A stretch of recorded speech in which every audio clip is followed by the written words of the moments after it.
teman-teman, disinilah salah satu lokasi di jalan Kabupaten Nagan Raya ke Aceh Tengah yang cukup indah, dan ini baru saja diperbaiki, terlihat sangat bagus karena beberapa pekerjaan dilakukan di sini, karena dulunya itu sering sekali di sini terjadi longsor, dan ini sudah dipasang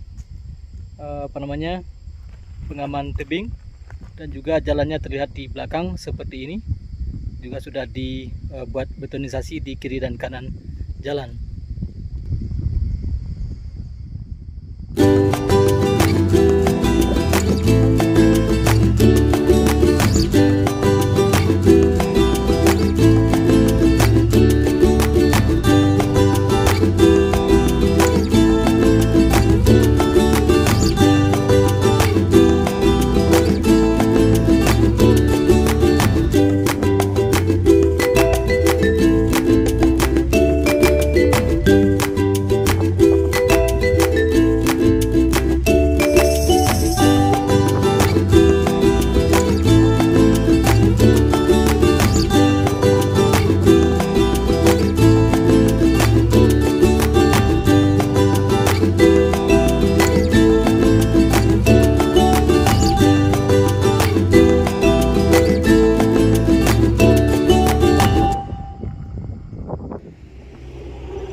Kemudian teman-teman, cuaca di sini sendiri juga sangat dingin karena ini pas sekali di arah yang sangat terbuka, sehingga arus angin bisa berembus dengan kencang tanpa terhalang oleh pegunungan.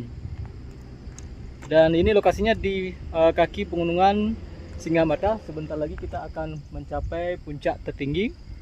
Dan teman-teman, ikuti terus video kami berikut ini. Jika berkenan, silakan like, share, komen, dan subscribe, dan tekan tanda lonceng sebelah kanan untuk melihat video-video baru dari channel kami ini.